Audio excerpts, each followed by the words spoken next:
اللهم صل على محمد وآل محمد.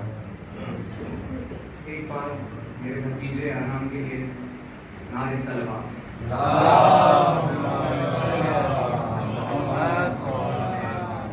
اس بچے نے وہ ساری چیزیں 2 منٹ کے اندر پیش کر دی جو کہ وہی میری مجلس کا جز ہے کہ قرآن میں صرف جسٹس ہے، گڈ ڈیڈس ہیں، اچھی باتیں ہیں، اور اسی قرآن کو بچانے کے لیے امام حسین علیہ السلام نے کربلا میں قربانی دی. نعرہ صلوات.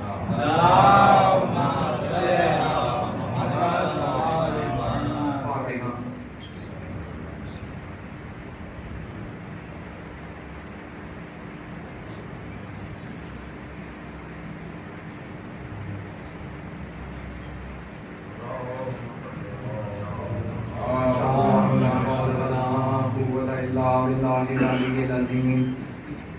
اعوذ باللہ من الشیطان الرجیم. بسم اللہ الرحمن الرحیم.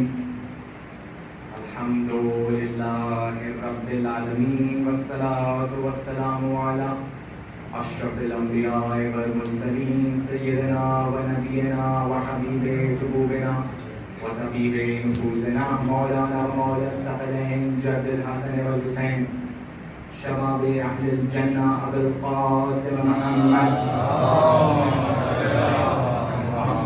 وآلہ الطیبین الطاہرین المعصومین المظلومین ولعنۃ اللہ علی اعدائہم اجمعین من یوم ھذا الی قیام یوم الدین. اما بعد فقد قال اللہ تبارک و تعالی فی کتابہ المجید والفرقان الحمید وقوله الحق. بسم اللہ الرحمن الرحیم. انما ولیکم اللہ ورسولہ والذین آمنوا الذین یقیمون الصلاۃ ویؤتون الزکاۃ وهم راکعون. درود پر محمد.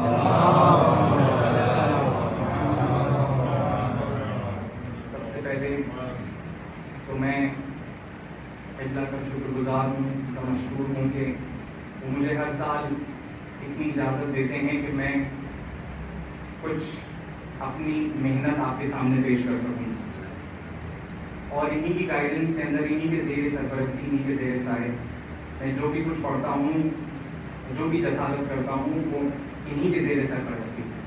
تو میں ان کا بھی مشکور ہوں اور آپ سب کا مشکور ہوں کہ آپ مجھے سراہتے ہیں اور محبت دیتے ہیں. درود پڑھیں محمد.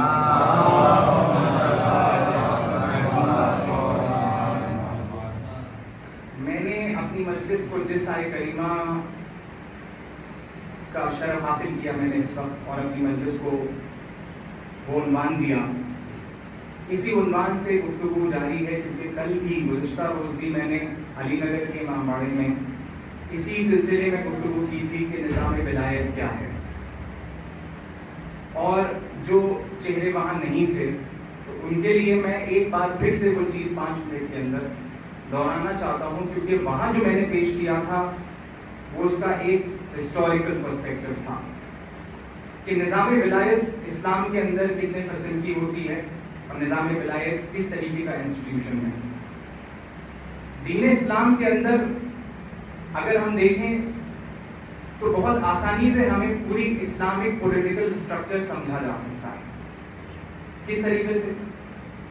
دنیا کی تمام حکومتوں میں، دنیا کے تمام قوانین میں، کانسٹیٹیوشنز میں، سموِدھانوں میں یہی ڈویژنز ہوئے ہیں جو کہ اسلام میں ہوئے ہیں. سب سے پہلا وہ انسٹیٹیوشن جو قانون بنانے والا ہے، دوسرا وہ انسٹیٹیوشن جو اس قانون کو ایگزیکیوٹ کرتا ہے، اور تیسرا وہ انسٹیٹیوشن جو اس قانون کو امپلیمنٹ کرتا ہے، انٹرپریٹ کرتا ہے. سیدھی طریقے سے اگر ہم سمجھیں تو نظام اسلام اور نظام ولایت بھی اسی کے اوپر ہے.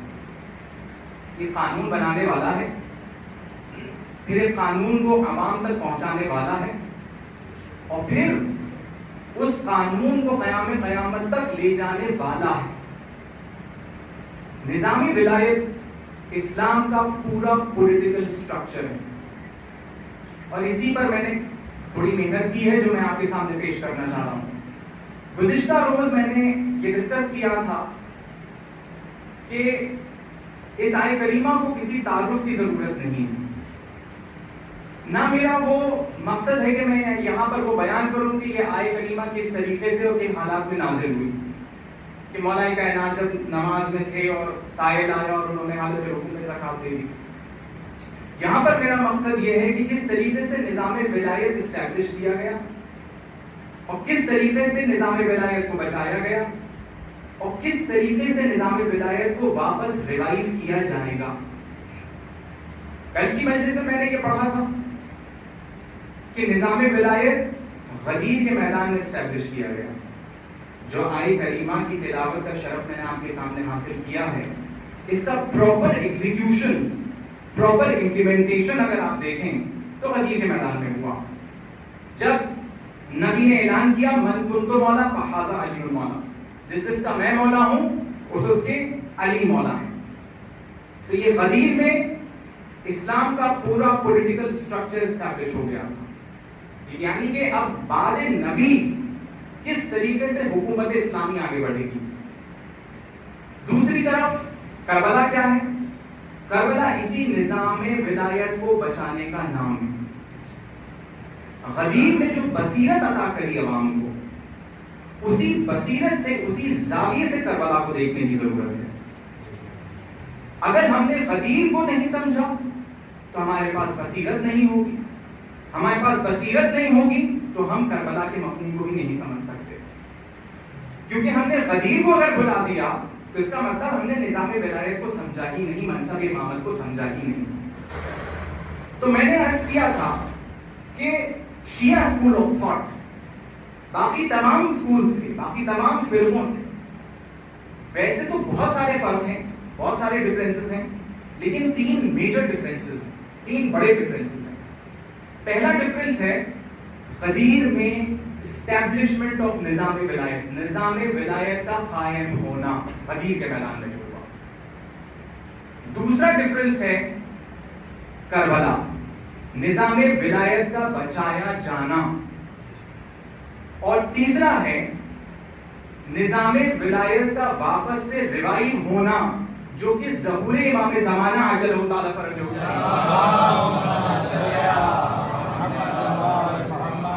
ظہور امام زمانہ عجلہ تعالی فرجہ شریف پر ہوگا. یہ تین ایسی خصوصیات ہیں شیعزم کی، شیعت کی، جو شیعت کو باقی تمام فرقوں سے الگ کرتی ہیں.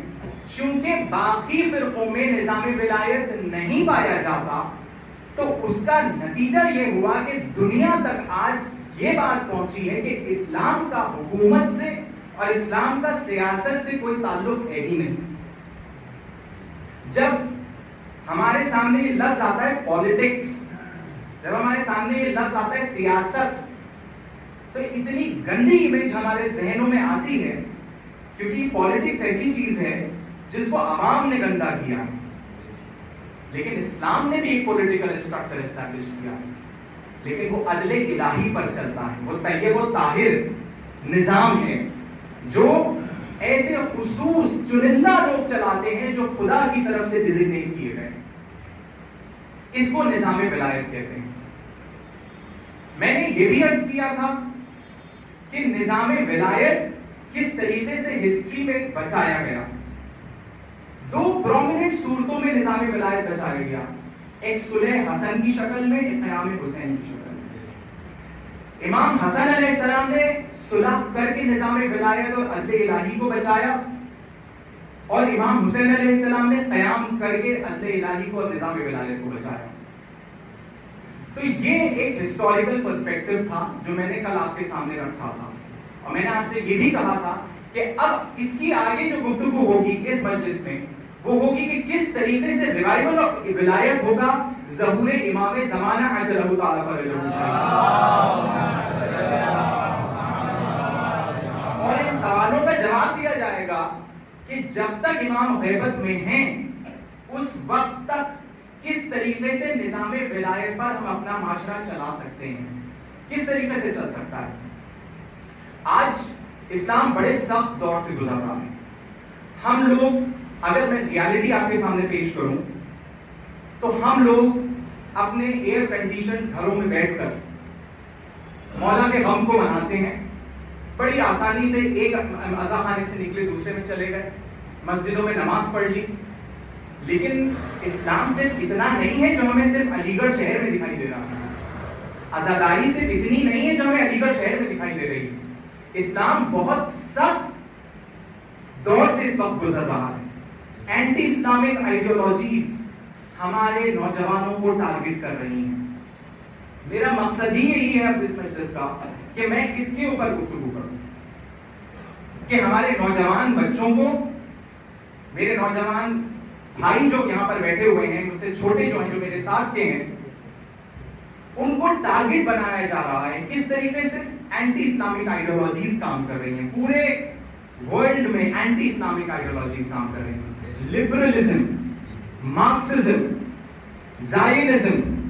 زائنزم کے نام پر, امریکن کلچر کے نام پر, ویسٹرن کلچر کے نام پر, لبرلزم کے نام پر, مارکسزم کے نام پر خدا کے وجود پر سوال اٹھائے جاتے ہیں. اور یہ زہر مسلمانوں میں داخل ہو چکا ہے, شیعت میں داخل ہو چکا ہے.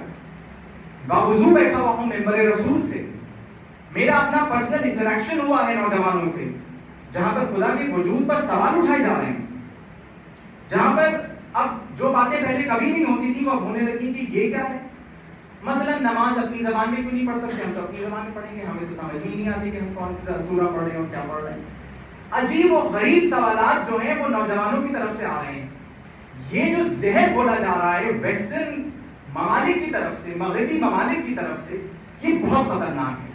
اور ہماری عزاداری کا مقصد ہی یہ ہونا چاہیے, اس ممبر رسول کا مقصد ہی یہ ہونا چاہیے. اگر ہم آج کے حالات اس ممبر سے درست نہیں کر پائے تو اس عزاداری کا کوئی فائدہ ہی نہیں کہ ہم کنویں میں گر رہے ہیں اور ہمیں ہوش ہی نہیں ہے کہ ہم کدھر جا رہے ہیں. ہم عزاداری تو حسین کی کر رہے ہیں, کلچر یزید کا فالو کر رہے ہیں. سب سے چیلنجنگ چیز اس وقت یہ ہے کہ ہم نظام ولایت کو سمجھیں, کیونکہ نظام ولایت ایک کمپلیٹ پولیٹیکل اسٹرکچر ہے, ایک پورا اسلامک کوڈ آف کنڈکٹ ہے جس سے ہم اپنی آنے والی نیکسٹ جنریشن کو بچا سکتے ہیں. درود پڑھیں محمد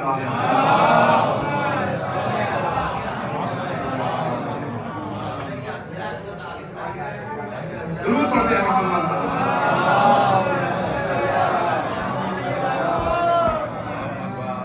ابھی میں نے آپ کے سامنے عرض کیا کہ پالیٹکس اور ریلیجن کبھی الگ نہیں کیے جا سکتے. امام خمینی نے ایک کتاب, بہت مشہور اور معروف کتاب ہے, Islamic government and the governance of a jurist.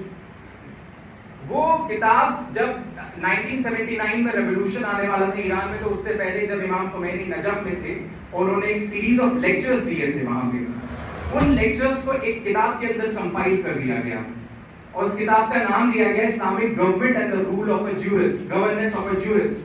اس کتاب کو میری ریکویسٹ ہے, میری گزارش ہے نوجوانوں سے کہ وہ ڈاؤن لوڈ کر کے پڑھیں, وہ نیٹ پر اویلیبل ہے پی ڈی ایف میں, کہ اس کا کیا مطلب ہے, اس کتاب میں کیا ڈسکس کیا ہے امام خمینی نے. امام خمینی نے ڈسکس کیا ہے کہ جتنے مغربی ممالک ہیں انہوں نے سیکولرزم کے نام پر ایسا زہر گھولا کہ مسلمان قوم کے اندر, نوجوان ذہنوں کے اندر یہ بات بیٹھ گئی کہ اسلام کا تعلق حکومت سے ہے ہی نہیں, اسلام کا تعلق صرف نماز روزے سے ہے, صرف نجاست اور پاکیزگی کے مسائل سے, اور اس کے علاوہ اسلام کچھ ہے ہی نہیں. تو لہٰذا حکومت کی بات کی نہ جائے. برٹشرز نے بھی, علامہ فیروز حیدر صاحب کی وہ بات مجھے ابھی بھی یاد ہے جو انہوں نے ہم سے پرسنلی ایک گفتگو میں کہی تھی, اور شاید انہوں نے کسی مجلس میں بھی پڑھی ہو اس بات کو, کہ برٹشرز نے کیا کیا, برٹشرز نے مسلمانوں کو کس طریقے سے بہلایا کہ تم نماز پڑھو, تم روزہ رکھو, تمہیں اور کیا چاہیے, تمہیں اور کچھ چاہیے, تمہیں کچھ نہیں چاہیے. مسلمان خوش ہو گیا, ہمیں نماز پڑھنے کی اجازت, ہمیں روزہ رکھنے کی اجازت, حج پہ جانا ہے حج پہ جاؤ, زکات دینا ہے دو, تم کچھ کرو مت کرو, ہماری طرف سے پوری فریڈم ہے, لیکن ایڈمنسٹریشن ہمارا ہوگا, کانسٹیٹیوشن ہمارا ہوگا, ٹیکنالوجی پر ہم قابض آئیں گے, لا ہمارا ہوگا, عدالتیں ہماری ہوں گی, قانون ہم بنائیں گے, عدل کے فیصلے ہم طے کریں گے, عدل کے پیمانے ہم طے کریں گے. یہ چیز مغربی ممالک نے زہر گھولا اسلام کے خلاف. اسی لیے میں نے آپ کے سامنے جو آیت کریمہ پیش کی ہے وہ اسلام کا وہ پولیٹیکل اسٹرکچر ہے جو اس آئیڈیالوجی کے خلاف کھڑا ہوا ہے, جو زائنزم کے خلاف کھڑا ہوا ہے, جو لبرلزم کے خلاف کھڑا ہوا ہے. کتنے قسم کی ولایت ہوتی ہیں؟ 2 قسم کی. یہاں عالم دین موجود ہیں, میری بات کی تصدیق کریں گے. اور میں نے کچھ غلط پڑھا تو اسے ٹھیک بھی کریں گے. درود پڑھیں محمد علیہ محمد. کتنے قسم کی ولایت ہوتی ہے؟ 2 قسم کی, ولایت تکوینی اور ولایت تشریعی. ولایت تکوینی کا کیا مطلب ہوتا ہے؟ ولایت تکوینی کے بہت ایگزامپلس قرآن میں بھی ہیں, جس کو ہم انگریزی میں کہتے ہیں نیچرل گارڈینشپ. نیچرل گارڈینشپ یعنی کہ تمام قدرتی چیزوں کے اوپر تصرف ہونا, ان کو اپنے زیر تصرف لینا, یہ تکوینی. بہت سارے ایگزامپلس ہیں. سوال یہ ہے کہ کیا یہ ولایت تکوینی صرف خدا کے پاس ہے؟ کیونکہ یہاں پر اللہ کی ولایت کا بھی ذکر ہو رہا ہے. اس آیت کریمہ میں انما ولیکم اللہ, اللہ کی ولایت کا بھی ذکر ہو رہا ہے. تو کیا ولایت تکوینی صرف اللہ کے پاس ہے؟ کیا اللہ سبحانہ و تعالیٰ نے کسی اور کو یہ ولایت تکوینی ڈیلیگیٹ نہیں کی؟ قرآن نے اس کی ایگزامپلس دی کہ قدرتی چیزوں کے اوپر تصرف رکھنا صرف خدا کی ولایت میں شامل نہیں ہے, بلکہ قرآن نے آگے بڑھ کر آواز دی ہے کہ موسیٰ نے اگر اپنا عصا پھینکا تو وہ اژدہا بن گیا, عیسیٰ نے مردوں کو زندہ کیا, جناب رسول خدا حضرت محمد مصطفیٰ صلی اللہ علیہ وسلم قدرت کے سارے نظام کو توڑتے ہوئے عرش پر پہنچ گئے, انہیں معراج ہوئی. یعنی کہ لا آف گریویٹیشن جو تھا, اگر آپ دیکھیں تو بہت اتنی اوپر تک جانا یہ نیچرل نہیں تھا, اتنی اونچی معراج ہونا یہ نیچرل نہیں تھا. یہ سب ولایت تکوینی ہیں, اور قرآن میں اس کا ذکر آیا ہے 21واں چیپٹر ورس 73, اور ہم نے انہیں امام بنایا جو ہمارے حکم سے ہدایت کرتے ہیں. یہ جناب ابراہیم کی ولایت تکوینی کا ذکر ہو رہا ہے, چیپٹر 21 ورس 73. آپ جا کے دیکھیں آیت کا نشان 73.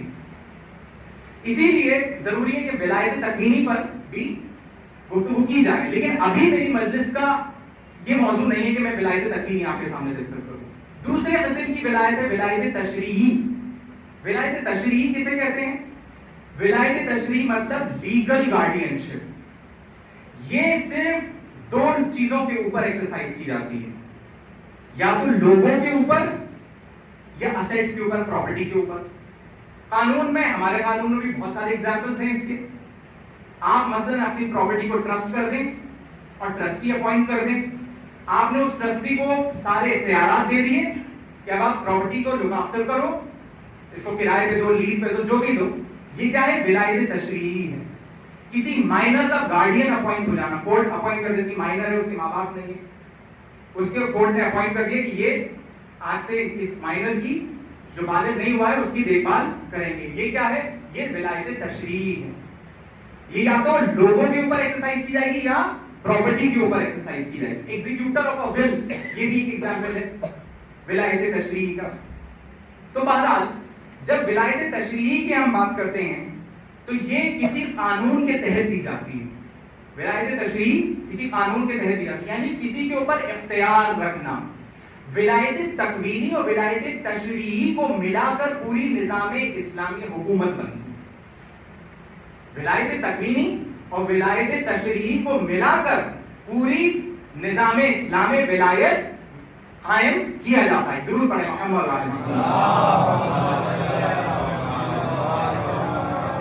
اب بہرحال میں آ رہا ہوں آپ لوگوں کے سامنے اپنے مین موضوع کے اوپر کہ کربلا میں تو نظام ولایت بچا, کربلا میں نظام ولایت بچا, اور صلح حسن میں بھی نظام ولایت بچایا گیا. نظام ولایت کیوں ضروری ہے؟ جب ہم ولایت کی بات کریں گے, اللہ کی حکومت کی بات کریں گے جو نبیوں کے اور اماموں کے ذریعے سے کی گئی ہے. بھائی نبیوں نے بھی تو حکومت قائم کی. سورہ الحدید میں بھی تو ارشاد ہو رہا ہے کہ ہم نے تمہارے درمیان نبیوں کو منتخب کیا, کتاب بھیجی, میزان بھیجا, جس سے تم اپنے درمیان عدل سے کام لے سکو. یہ کیسے آپ عدل کیسے قائم کریں گے اپنے معاشرے میں؟ عدل ہوتا کیا ہے؟ جسٹس کسے کہتے ہیں؟ کل بھی میں نے پڑھا تھا, آج پھر دوہرا رہا ہوں. جسٹس کسے کہتے ہیں؟ جسٹس کا کوئی بھی تعلق قانون سے نہیں ہوتا. اب آپ کہیں گے یہ تو بڑی عجیب بات ہے کہ عدل کا تعلق قانون سے نہیں ہوتا, لیکن میں طاغوت کی بات کر رہا ہوں. طاغوت کسے کہتے ہیں؟ طاغوت ہر اس حکومت کو کہا جاتا ہے جو غیر اسلامی ہو. حکومت میرے نوجوان مجھ سے چھوٹے بچے سمجھ لیں، حکومت صرف اور صرف اسلام کا اختیار ہے، کسی کا اختیار نہیں ہے حکومت کرنا، کسی کا بھی اختیار نہیں ہے حکومت کرنا، صرف اور صرف اسلام کا اختیار ہے حکومت کرنے کا۔ تو لہٰذا میں نے آپ کے سامنے کیا پیش کیا کہ نظام ولایت کو اسٹیبلش کرنا کیوں ضروری ہے؟ تاکہ عدل الہی قائم کیا جا سکے، لیکن عدل کا تعلق جو ہے وہ قانون سے نہیں ہے۔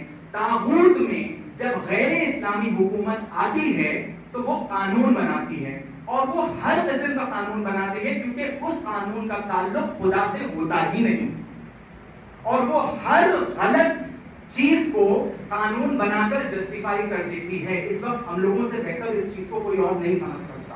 ہماری تو اسٹیٹ میں بھی بہت اچھی سرکار ہے اور سینٹرل میں بھی بہت اچھی سرکار ہے۔ ایسے ایسے قانون بنا کر اس چیز کو جسٹیفائی کیا جاتا ہے۔ اب آپ دیکھیں، اگر میں جج کی کرسی پر بیٹھوں، مجھے معلوم ہے یہ قانون غلط بنا ہے، اور اسی قانون کے اندر کسی کو پکڑ کر میرے سامنے اکیوز کو لایا جائے، تو میرا قدم کس قانون کے مطابق چلے گا؟ کیا میرا اختیار ہے میں کہہ سکتا ہوں میں تو شریعت کے مطابق فیصلہ کروں گا؟ نہیں، مجھے جو میرے ملک کا قانون ہے مجھے اسی کے مطابق اپنا قدم چلانا پڑے گا۔ اب چاہے ظاہری باطنی طور پر مجھے اس بات کا اندازہ ہو کہ یہ غلط ہو رہا ہے، یہ ناانصافی ہو رہی ہے۔ اب دیکھیں، آپ ہومو سیکسوالٹی کو جسٹیفائی کر دیا گیا، ایڈلٹری کو جسٹیفائی کر دیا گیا، نہیں، کچھ بھی نہیں۔ اب آپ دیکھیں، ہمارے یہاں لحاظ میں اس چیز کے اوپر باتیں ہی نہیں ہوتی ہیں۔ یہ باتیں بہت ضروری ہیں، جب تک ہم لحاظ میں چپ بیٹھے رہیں گے تب بہت کچھ ہو چکا ہوگا تب تک۔ لبرلزم سے ہماری لڑائی ہے، ہماری لڑائی زائنزم سے ہے، خالی کافر حکومتوں سے لڑائی نہیں ہے، ہماری لڑائی مغربی ممالک سے بھی ہے۔ ہم اکثر پروٹیسٹ کرتے تھے، جے این یو والوں کی تعریف کرتے تھے کہ وہاں کیا تھا، اچھا پروٹیسٹ کیا، لیکن جو آئیڈیولوجی وہ لوگ لے کر آتے ہیں وہ بڑی خطرناک ہے، وہ اینٹی گاڈ ہے، وہ اینٹی اسلامک ہے۔ ہم لبرل ہو جاتے ہیں، ہم خدا کے دشمن بن جاتے ہیں، ہمیں پتہ ہی نہیں چلتا، ہمارے نوجوان ہو رہے ہیں، میں نے اپنی آنکھوں سے دیکھا، اسی لیے میں یہ موضوع لے کر یہاں پر بیٹھا ہوں۔ تو عدل کا تعلق جو ہے وہ لیگالٹی سے ہوتا ہی نہیں۔ عدل الہی کس کو کہتے ہیں؟ جو قانون خدا نے بنا دیا، صرف اور صرف اس کے تحت جو عدل کیا جائے گا، صرف اور صرف اس کے تحت جو فیصلہ کیا جائے گا، صرف وہی عدل مانا جائے گا۔ کسی بھی طاغوت میں کسی بھی قانون کے ذریعے سے کیا گیا فیصلہ عدل نہیں مانا جائے گا۔ درود پڑھیں محمد علیہ۔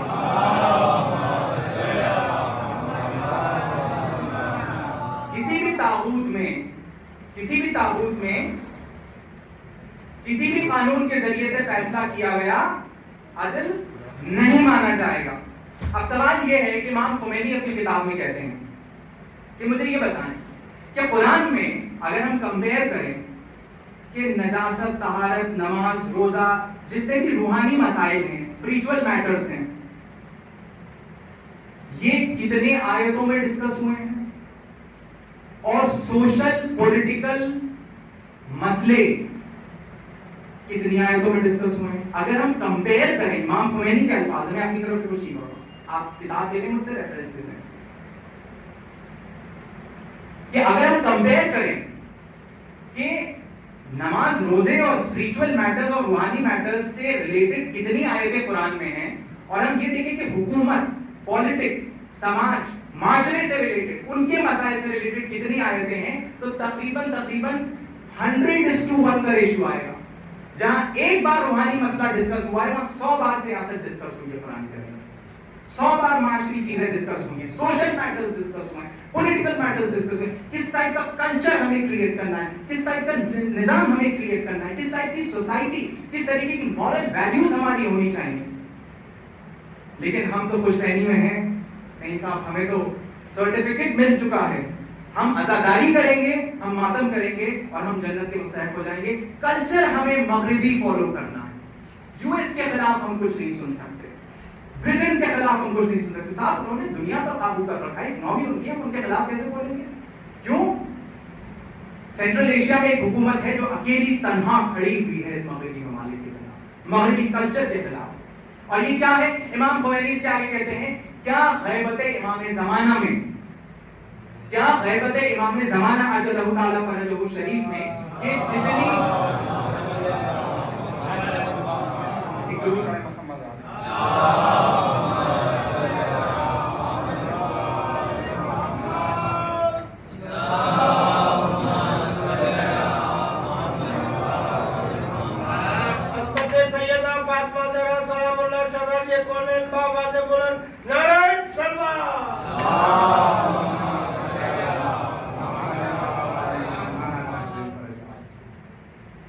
کیا غیبت امام زمانہ عاجلہ تعالی فرجہ شریف میں یہ تمام آیتیں جو سیاست سے حکومت سے تعلق رکھتی ہیں کیا یہ ان آپریشنل ہو جائیں گی؟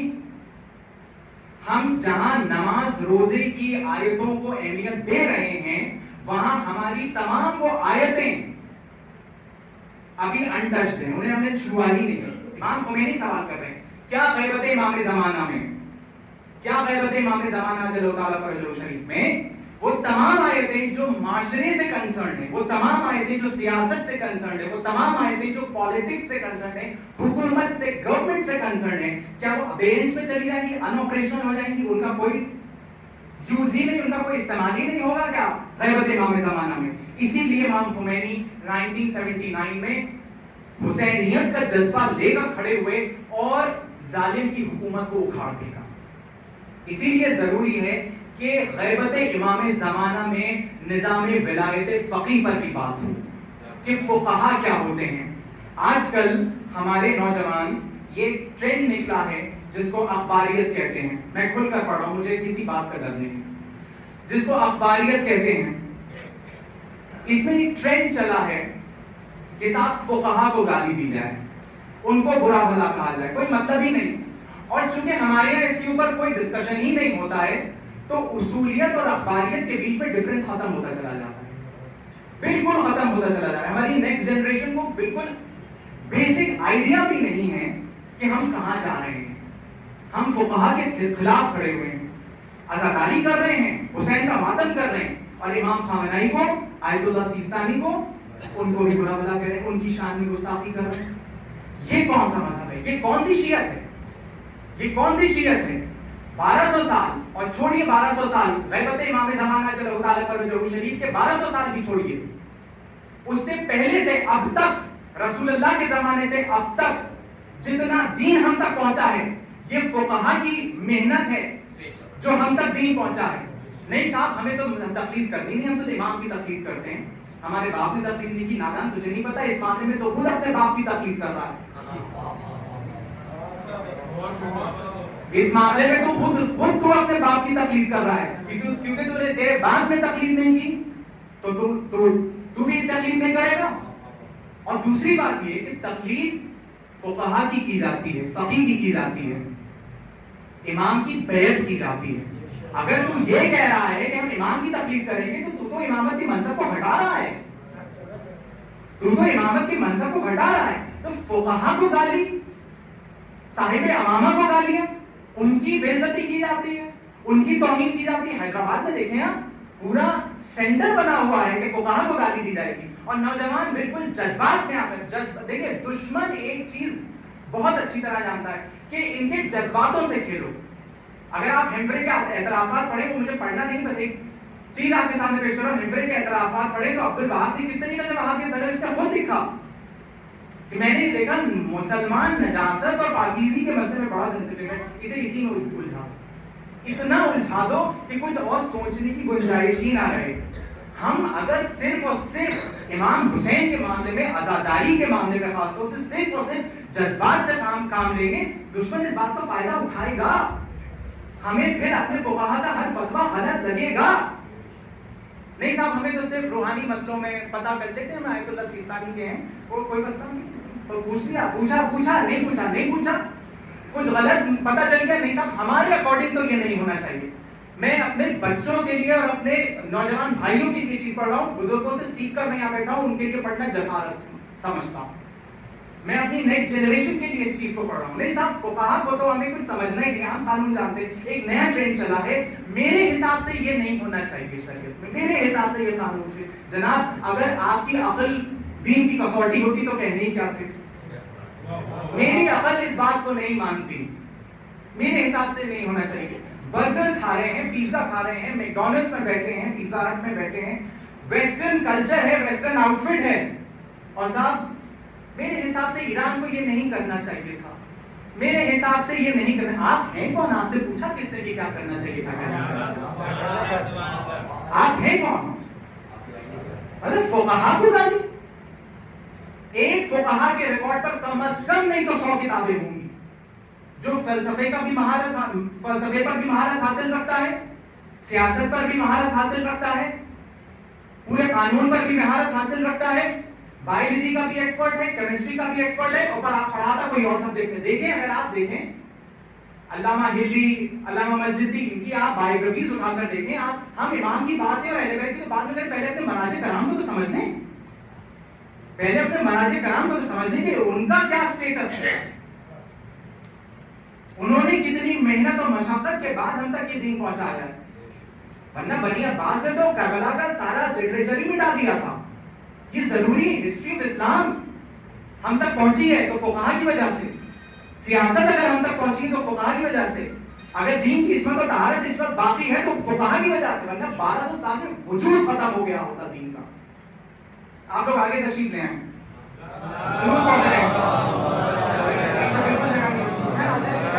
ادھر آ جائیں.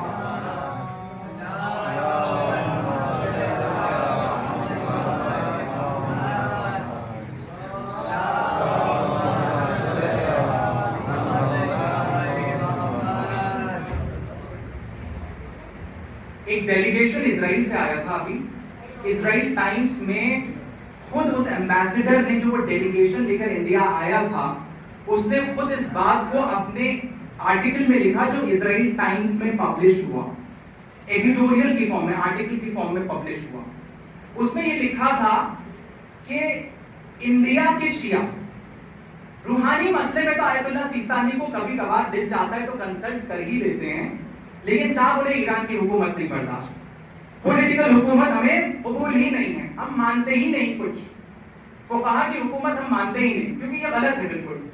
کافر حکومتیں قبول ہیں, ابھی گھر گھر جھنڈا بھی لگے گا, اپنی شیعت پروف کرنے کے لیے بھی گھر گھر جھنڈا بھی لگے گا, حکومت کو یہ بھی دکھایا جائے گا کہ ہم بڑے چاہنے والے ہیں ہندوستان کے, وہ بھی ہوگا, لیکن صاحب ایران کی حکومت نہیں برداشت. کیوں؟ نظام ولایت فقیہ سے پرابلم ہے, نظام ولایت فقیہ سے شکایت. فقیہ بنتا کون ہے؟ آج میں کچھ سوالوں کے جواب دے کر یہاں پر آیا ہوں. فقیہ بنتا کون ہے؟ سب سے پہلا جس کو نالج آف لا ہو. یہ کوئی ایسا ویسا نہیں بن جاتا کہ کوئی بھی فقیہ بن کے, جیسے ہمارے یہاں وزیر اعظم کوئی بھی اٹھایا منہ اٹھایا اور چلا گیا بن گیا, ایسے کچھ نہیں ہوتا ہے. فقیہ بنتا کون ہے؟ سب سے پہلے دیکھیں نالج آف لا, جیورسٹ, جس کو لا کے اوپر کمانڈ ہو, شریعت کے اوپر کمانڈ ہو, اور صرف اپنا ہی قانون نہیں, جتنے لیگل سسٹمز دنیا میں چل رہے ہیں سب کی نالج رکھتا ہو, اسے کہتے ہیں فقیہ. امام خمینی بیان کرتے ہیں کہ ولایت فقیہ کیسے کہتے کسے؟ ولایت فقیہ انہوں نے کہا نظام ہے جھولے سے لے کر قبر تک انسان کی پوری زندگی کو مینج کرنا ولایت, نظام ولایت فقیہ. نظام ولایت فقیہ میں ہی ہر چیز آ جاتی ہے. نالج آف لا یہ بہت ضروری ہے, لیکن آج کل ماشاءاللہ سب یہ کہتے ہیں نہیں صاحب قانون سے تو ہم واقف. اچھا قانون کا جتنا کھیل بنا ہے, شریعت کا جتنا کھیل بنا ہے, اتنا کسی چیز کا نہیں بنا. برا نہ مانیے گا, میں اپنے بچوں سے مخاطب ہوں. جتنا کھیل قانون کا بنا ہے, جتنا کھیل جب قانون کا بنے گا تو وکیلوں کا بھی بنے گا. جب قانون کا کھیل بنے گا تو وکیلوں کا بھی کھیل بنے گا, کیونکہ نالج آف لا شریعت میں, جب یہ میں نے آپ کے سامنے عرض کیا تھا نا کہ شریعت کے مسئلے میں نہیں صاحب ہمیں تو ہمارے حساب سے تو یہ نہیں ہونا چاہیے, ہمارا تو دل نہیں مانتا, کیا کریں, دل نہیں مانتا, ہم تو اسی چیز کو فالو کریں گے, ہمارے باپ دادا یہی کرتے چلے ہیں, ہم اسی چیز کو فالو کریں گے. نہیں صاحب دل نہیں مانتا, تو دل تو بہت ساری چیزوں کے لیے نہیں مانتا. دل تو یہ بھی چاہتا ہے کہ گانے سنو, دل تو یہ بھی چاہتا ہے. کیسے کیسے قابو کرو گے, کس طریقے سے گناہوں سے محفوظ رکھو گے اپنے آپ کو؟ اگر دل ہی کی سننا ہے, دماغ کی نہیں سننا ہے, تو کس طریقے سے؟ وکالت کا, قانون کا اور عدالتوں کا جتنا کھیل بنا ہے اتنا کسی چیز کا نہیں بنا. ہم وکیلوں کی کوئی حیثیت نہیں ہے, وہ کلائنٹ فون کرتا ہے, وہ 4 اپلیکیشن ہے, وہ مجلس میں لے آنا, لیکن ہماری تو کوئی امپورٹنس ہی نہیں. اچھا یہ تو ایسے ہو جائے گا, کوئی مسئلہ نہیں. سوچی جب ہمیں اتنا برا لگتا ہے تو فقہا کو کتنا برا لگتا ہے. ایک عالم دین کی موجودگی میں بہت ذمہ داری سے اس بات کو پڑھ رہا ہوں, صاحب امامہ یہاں بیٹھے ہوئے ہیں. جب ہمیں اتنا برا لگتا ہے کہ کوئی مسئلہ ہی نہیں. ایک صاحب تھے ہمارے کلائنٹ, وہ ADJ کے کورٹ میں کھڑے ہو کے, ایسوسی ایڈیشنل ڈسٹرکٹ جج, وہ لنچ کر رہے تھے اندر. انہیں بلائیے, میری میٹنگ کا ٹائم ہو رہا ہے, ان سے کہیے کہ میں باہر کھڑا ہوا ویٹ کر رہا ہوں ان کا. اب آپ سوچیں, جس کی نگاہوں میں قانون کی، عدالت کی اور ADJ رینک کے جج کی یہ حیثیت ہے، وہ زندگی میں کیا کرتا ہوگا؟ جس نے اپنے ملک کی عدالتوں کو، اپنے ملک کے قانون کو اپنی ٹھوکروں میں رکھ رکھا ہے، اس کا آپ سوچ لیجیے کہ وہ کس طریقے سے اپنی زندگی چلاتا ہوگا، کتنے النگھن کرتا ہوگا، کتنے وائلیشنز کرتا ہوگا. یہ بھی تو شریعت میں شامل ہے بھائی. نالج آف لا ہونا بہت ضروری ہے، بہت ضروری ہے نالج آف لا ہونا. لیکن لا پر 4 مقدمے لڑ لیے نہیں صاحب، وہ تو اس میں ایسے ہوتا ہے، اس میں ایسے ہوتا ہے. صاحب ہم 5 سال راتوں کو جاگ کر محنت کر کر وکیل بنتے ہیں، ایسے نہیں بنتے کہ کوئی بھی 4 مقدمے لڑے اور اگر ایسے ہی قانون سیکھنا تھا تو پھر بات ہی کیا تھی. لا کالجز چل کائے گئے ہیں، کس لیے چل رہے ہیں؟ نالج آف لا کو آپ ہلکا نہ سمجھیں. یہ فقہا کی ساری زندگی کی محنت ہوتی ہے کہ انہوں نے اپنی زندگیاں وقف کر دی دین کے نام، اور تب ہمیں یہ لٹریچر دیا ہے جو لٹریچر ہم تک پہنچا ہے. اور ابھی قبلہ نے کل پرسوں بہت اچھی بات پڑھی تھی کہ جو دعاؤں کی کتابیں بڑھتی ہیں، یہ میرے ذہن میں پہلے سے تھا کہ میں تو کہہ کے مروں گا بھائی، میرے ایصال ثواب اگر کرنا ہے تو میرے مجلس میں ایصال ثواب کی دعاؤں کی کتابیں مت بانٹنا، لٹریچر بانٹنا، ہسٹری آف اسلام بانٹنا، اسلام کا لیگل سسٹم کے اوپر جو کتابیں لکھی گئی ہیں وہ بانٹنا، جس سے نوجوانوں تک پورا پراپر اسلام پہنچے، شریعت پہنچے. شریعت کا کوئی ذکر نہیں، دعائیں پڑھنے بیٹھے. اور ادھر آیت اللہ سیستانی کو، امام خامنہی کو آیت اللہ 10 بیشیر کی کوئی حیثیت ہی نہیں. 100 کتابیں. علامہ ہلی، وہ پورا واقعہ آپ مجھ سے بہتر جانتے ہیں. علامہ ہلی کون؟ علامہ ہلی جب وہ پرشیا میں غیر شیعہ حکومت تھی تو راجا نے بلایا، ان کا کچھ مسئلے پھنس گئے تھے، انہوں نے اپنی سب سے پسندیدہ بیوی کو طلاق بھی دے دیا تھا. تو اب کریں کیا، کیونکہ سارے مسئلوں میں تو حلالہ کی شرط آ گئی. تو وہاں پر ایک وزیر جو تھے، ان کے جو تقیہ میں تھے، انہوں نے کہا علامہ ہلی کو بلائیے، آپ کو جواب مل جائے گا. علامہ ہلی آئے. اچھا، اس دن مناظرہ پورا طے کیا گیا. میں شارٹ میں پڑھ رہا ہوں. مناظرہ پورا طے کیا گیا اور دربار میں علامہ ہلی چل دیے. علامہ ہلی کے پاس جب بلاوا آیا تو علامہ ہلی چل دیے. اب دربار میں صاحب حنفی بھی بیٹھے ہیں، مالکی بھی بیٹھے ہیں، تمام شافعی بھی بیٹھے ہیں، حنبلی بھی بیٹھے ہوئے ہیں. سارے فقہا وہاں پر موجود ہیں کہ اب جو بیسٹ آنسر ہوگا وہی قانون ایران کے اندر نافذ کیا جائے گا. اب سب بیٹھے ہوئے. علامہ ہلی پہنچے. جیسے ہی وہاں دروازے پہ پہنچے، علامہ ہلی نے اپنی جوتیاں اتاری اور اپنے بغل میں رکھ دی. آپ سوچے کوئی ایسے حرکت کرے تو کیا امپریشن پڑے گا.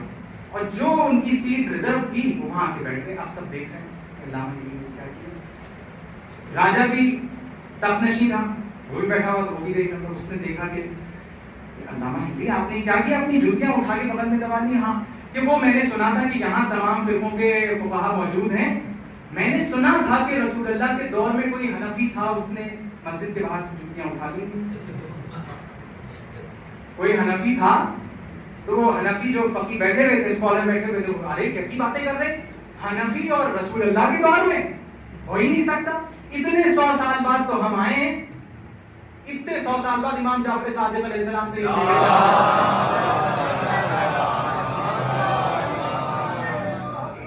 اتنے سال بعد تو ہم آئے ہیں. حنفی اسکول آف تھاٹ ہم نے اسٹیبلش کیا.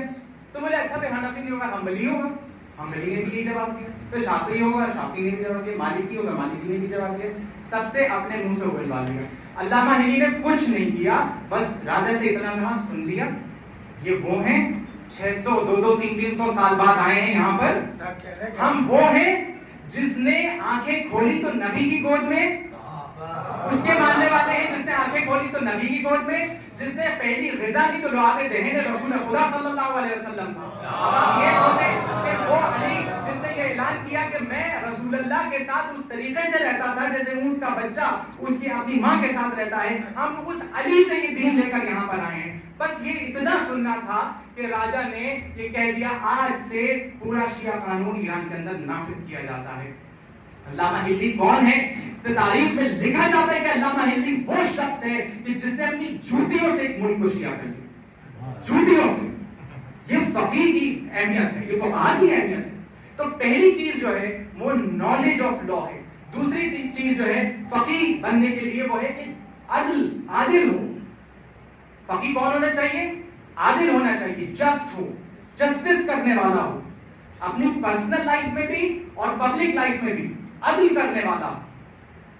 تیسرا مینجمنٹ آنا چاہیے.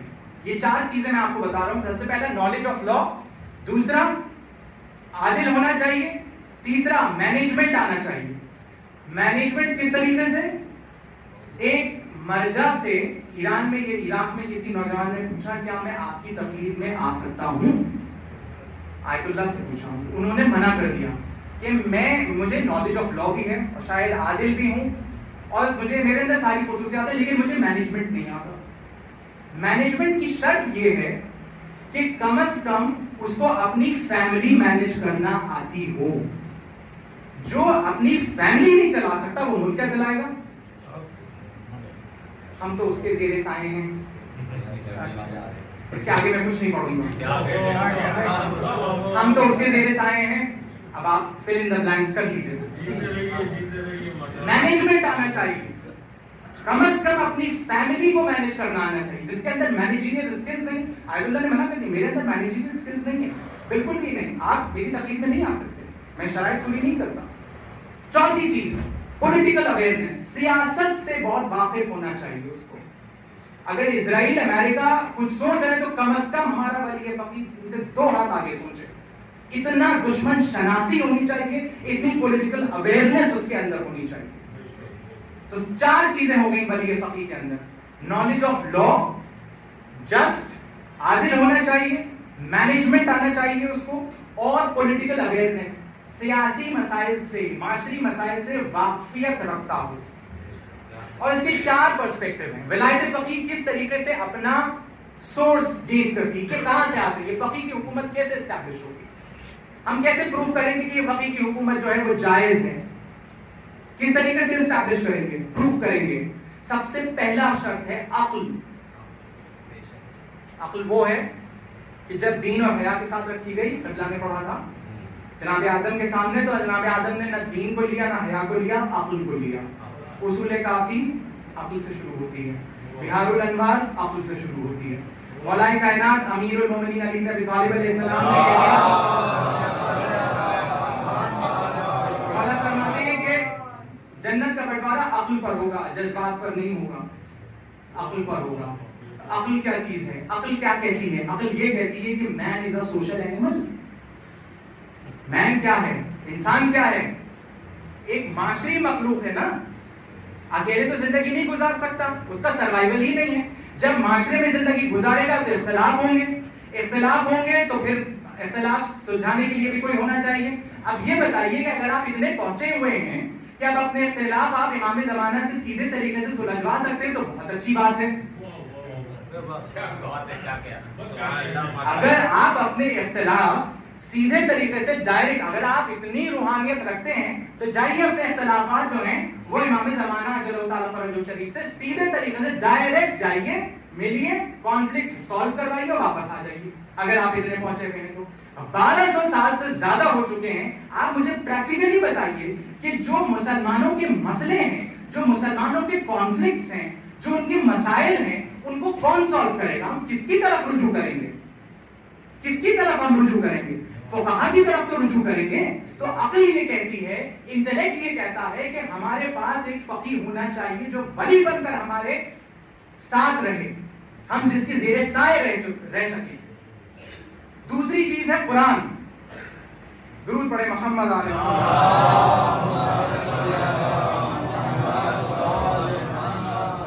کیا قرآن فقہاء کی, اسکالرز کی, میں بس اپنی بات کو سمجھ رہا ہوں, کیا قرآن فقہاء کی, اسکالرز کی حکومت کو جائز قرار دیتا ہے؟ اس کا جواب ہے سورہ مائدہ ورس نمبر 44.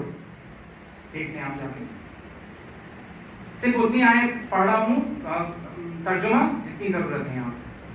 ہم نے توریت نازل کی جس کے اندر نور اور ہدایت تھی. قبلہ, ہم نے توریت نازل کی جس کے اندر نور اور ہدایت تھی, جس سے نبیوں نے, جنہوں نے اپنے آپ کو پوری طریقے سے خدا کو سمرپت کر دیا تھا, اللہ کے سپرد کر دیا تھا. یہودیوں کے فیصلے کیے, نبیوں نے یہودیوں کے فیصلے کیے, اور ربائز اور فقہاء نے فیصلے کیے. نبیوں کے بعد ربائز نے, جو جیوز کے اسکالرز ہیں, ربائز نے اور اسکالرز نے, فقہاء نے فیصلے کیے. قرآن کہہ رہا ہے, یعنی کہ فیصلہ کرنے جو بیٹھے گا کم از کم حکومت تو اس کے ہاتھ میں ہوگی تبھی تو فیصلہ کر پائے گا. اپنی ڈیڑھ کی مسجد دے کر الگ تو بیٹھ نہیں سکتا فیصلے کرنے کے لیے. فیصلے کرنے کے لیے ضروری کہ حکومت ہاتھ میں آئے. قرآن اس بات کو کہہ رہا ہے کہ فقہا کی حکومت ضروری ہے. اور اس آیت کو تمام جتنے اسکالرز انہوں نے لکھا, نہ یہ آیت بعد میں ریپیٹ کی گئی نہ ڈیلیٹ کی گئی, نہ اس کا کوئی توڑ آیا بعد میں. یہ آیت جیسے آئی تھی آج بھی ویسی ہی قرآن مجید میں موجود. ہم نے توریت نازل کی جس سے نبیوں نے فیصلے کیے اور فقہا نے ربائز نے فیصلے کیے. اس کا مطلب کیا ہے کہ ربائز کو اور اسکالرز کو اختیار تھا حکومت کا اور فیصلے کرنے کا. اور چوتھی چیز آتی ہے, تیسری چیز آتی ہے حدیث. عمر ابن حنظلہ سے امام جعفر صادق علیہ السلام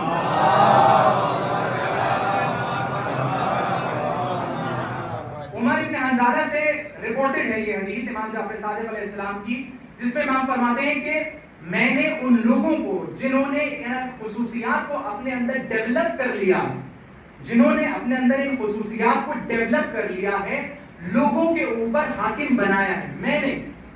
میں نے ایسے فقہا کو جنہوں نے ان خصوصیات کو اپنے اندر ڈیولپ کر لیا ہے, جو خصوصیات چار میں نے آپ کے سامنے بیان کی تھی, جنہوں نے اپنے اندر ان خصوصیات کو ڈیولپ کر لیا ہے, میں نے ان کو لوگوں کے اوپر حاکم بنایا ہے. اور چوتھی چیز آتی ہے کہ معصوم اماموں اور نبیوں کی زندگی سے ہم سبق لیں گے کہ کیا انہوں نے فقہ کی حکومت کو قبول کیا یا نہیں کیا. آپ پوری تاریخ عالم دین کی موجودگی آپ پڑھ ان سے پوچھ لیں, مجھ سے نہ پوچھیں, پوری تاریخ اسلام اٹھا کے دیکھیں. جب نبی نے حکومت قائم کی, کیا نبی نے گورنرز نہیں بھیجے؟ کیا نبی نے گورنرز نہیں بھیجے؟ امام علی کی حکومت میں کیا مختلف علاقوں میں گورنرز نہیں تھے؟ کیا وہ گورنرز کو اختیار نہیں تھا؟ کیا مالک اشتر کو مصر میں اختیار نہیں تھا کہ جو لوکل مسئلے ہیں وہ وہاں کے وہ نمٹا لیں؟ یا ہر چیز مولا کائنات سے پوچھ کی جاتی تھی؟ جب کوئی بڑا مسئلہ آ جاتا تھا جس میں فقیہ پھنس جاتے تھے تب امام کی طرف رجوع کیا جاتا تھا. لیکن جو مولا کائنات کے گورنرز تھے, جو فقہا تھے, وہ اتنے ایبل تھے, اتنے قابل تھے کہ وہ ان مسئلوں کو حل کر سکیں. تو اماموں کی زندگی سے ہمیں یہ سبق لینا ہے. تو چار چیزیں ہوتی ہیں, عقل, قرآن, حدیث اور اہل بیت علیہ السلام کی حیات طیبہ. اس سے ہمیں یہ چار چیزوں سے پتہ چل جاتا ہے کہ نظام ولایت فقیہ جو ہے وہ ضروری ہے. ویسٹرنرز کا یہ کہنا ہے, مغربی ممالک کا یہ کہنا ہے کہ اسلام کے اندر کوئی پولیٹیکل اسٹرکچر ہے ہی نہیں. یہ میں نے اپنی خود آنکھوں سے پڑھا. اسلام کے اندر کوئی پولیٹیکل اسٹرکچر ہے ہی نہیں, کیونکہ ان کے ہاں کوئی یونیفارم پروسیجر ہی نہیں ہے پالیٹکس کا. ان کا پہلا خلیفہ نامینیشن سے آیا, الیکشن سے آیا, دوسرا نامینیشن سے آیا, تیسرا سلیکشن کمیٹی سے آ گیا, چوتھا تو عوام اتنا گر چکی تھی کہ بس کوئی آپشن ہی نہیں تھا تو وہ مولا کائنات کے پاس پہنچ گئی ان کے دروازے پہ. تو کوئی یونیفارم پولیٹیکل اسٹرکچر ہے؟ شیعت میں ملے گا, نظام ولایت شیعت میں ملے گا. حتیٰ کہ غیبت امام زمانہ اجلہ تعالیٰ فرجہ شریف میں بھی نظام ولایت ختم نہیں ہوا. نظام ولایت ختم نہیں ہوا. اسی شیعت کے اوپر, اسی قرآن کے اوپر, اسی سیرت نبی کے اوپر, اسی سیرت معصوم امام کے اوپر اس فقیہ کی حکومت کو اسٹیبلش کیا جا سکتا ہے اور کیا جانا چاہیے, کیا جانا چاہیے. اور کیسے فقیہ نے کیا جاتا ہے یہ میں بس 2 منٹ میں اس چیز کو کمپلیٹ کر رہا ہوں. یا تو عوام کی پاپولر سپورٹ ہو, آیت اللہ سیستانی کا بھی یہ کہنا ہے. دوسری بات یہ ریلیجس لیجیٹیمیسی ہو, یعنی کہ امام سے پرمیشن لی جائے اس چیز کی. اچھا, ایک سوال اٹھتا ہے, یہ اٹھتا ہے کہ فقہا کی اوپینینز میں اتنا ڈفرینس کیوں آتا ہے, مسئلے مسائلوں میں اتنا ڈفرینس کیوں آتا ہے؟ تو اس کو اتنی اہمیت دینے کی ضرورت نہیں ہے. کوئی اتنی بڑی چیز نہیں, کوئی اتنی بڑی چیز نہیں. اگر مستحب غسل کے بعد نماز پڑھ سکتے ہیں, نہیں پڑھ سکتے, آیت اللہ سیستانی کچھ کہہ رہے ہیں, امام خان نہیں کچھ کہہ رہے, کوئی مسئلہ نہیں. یہ ایک نے کہا پڑھ سکتے ہیں, ایک نے کہا نہیں پڑھ سکتے, آپ وضو کیجئے, کوئی مسئلہ نہیں. اتنا بڑا کوئی ایشو نہیں ہے کہ نہیں صاحب ایک مغرب میں جانے کو کہہ رہا ہے تو دوسرا مشرق میں جانے کو کہہ رہا ہے, اب اسی کو لیے بیٹھے کہ صاحب انہوں نے یہ کیسے کہہ دیا. اتنا بڑا ایشو نہیں ہے جتنا بڑا اس کو بنا دیا کہ صاحب یہ فقہا کی اوپینینز میں اتنا ڈفرینس کیوں آتا ہے. ارے پروسیجر لا میں کئی آپشنز ہوتے ہیں. ابھی میں اور میرے والد کورٹ جا رہے تھے, ہم لوگ ڈسکس کرتے جا رہے تھے کہ وہ ایف آئی آر ہو جائے تو سیدھے FIR کے خلاف ہائی کورٹ جا سکتے ہیں اور کوشش کروا سکتے ہیں. بابا نے کہا نہیں, چارج شیٹ جب چارج شیٹ فائل ہو جائے تب جا سکتے ہیں. میں نے کہا نہیں, FIR کے خلاف بھی جا سکتے ہیں. دونوں آپشن صحیح ہیں, اپنا اپنا اوپینین ہے. میں کہہ رہا تھا نہیں صاحب آپ پہلی اسٹیج پہ چلے جائیے, وہاں سے ختم کروا لیجیے. میرے والد کہہ رہے تھے نہیں پہلے چارج شیٹ فائل ہو جانے تو پھر اس کے بعد. تو یہ ڈفرینسز تو چلا کرتے ہیں پروسیجرل لاز میں, اس میں کوئی غلط نہیں ہے, نہ پہلا آپشن غلط ہے نہ دوسرا آپشن غلط ہے, اس میں کوئی آپشن غلط نہیں ہے. کوئی بھی آپ پریکٹیکل ایسپیکٹ ہے, پریکٹیکل نیڈ کے تحت آپ عمل کیجئے, پروسیجرل لا ہے ایسے عمل کر لیجیے, نہیں تو ایسے عمل کر لیجیے. گنجائش دی جاتی ہے, قانون کے اندر اتنی گنجائش دی جاتی ہے. یہ اتنا بڑا مسئلہ نہیں ہے کہ صاحب ہم تقلید تو بھول جائیں کہ ہوتی کیا ہے, فقیہ کو تو بھول جائیں. صاحب یہ تو ہمیں سمجھ میں نہیں آتا, ہماری عقل آپ کی ایکسپٹ کیا کرتی ہے, مجھے یہ بتائیے. عقل ہماری ایکسپٹ نہیں کرتی. ڈفرینس آف اوپینین اتنی بڑی چیز نہیں. اور آخری بات تو پھر ربط مسائل. فرانسس فوکویاما, کل بھی میں نے پڑھا تھا, فرانسس فوکویاما بہت بڑا ایک پولیٹیکل سائنٹسٹ امریکہ کا, جس کو اسرائیل کا, جس کو اس میں امریکہ میں اور اسرائیل بہت آنر کرتے ہیں, بڑا. اس نے ایک کتاب لکھی, غور سے سنیے گا بچے, غور سے سنیے. اس نے کتاب لکھی ہے The End of the History and the Last Man, اس سویلائزیشن کا خاتمہ اور آخری انسان. The End of the History and the Last Man. اس کتاب کے اندر یہ ذکر کیا گیا ہے کہ ویسٹرن کلچر کو, مغربی کلچر جو ہے, جو زہر بول رہا ہے, اس کو کسی سے خطرہ نہیں, کسی سے بھی خطرہ نہیں. اس کو اگر خطرہ ہے, نہ تو رشین کلچر سے خطرہ ہے, نہ چائنیز کلچر سے خطرہ ہے. چائنا تو پورا ورلڈ ڈومینیٹ کرنا چاہتا ہے, لیکن اس کے باوجود بھی چائنیز کلچر سے خطرہ ہے. نہ ایشین کلچر سے, نہ انڈین سے, کسی سے نہیں ہے. اور مسلم ممالک سے, سو کالڈ اسلامک کنٹریز ہیں دنیا کے, کسی سے خطرہ نہیں سوائے ایک کے, سوائے ایک کے, جو ہے اسلام آف اہل البیت علیہ السلام. مغرب کو کسی سے خطرہ نہیں ہے. صرف اور صرف اگر خطرہ ہے تو کس سے خطرہ ہے؟ اسلام آف اہل البیت, اسلام آف ایران.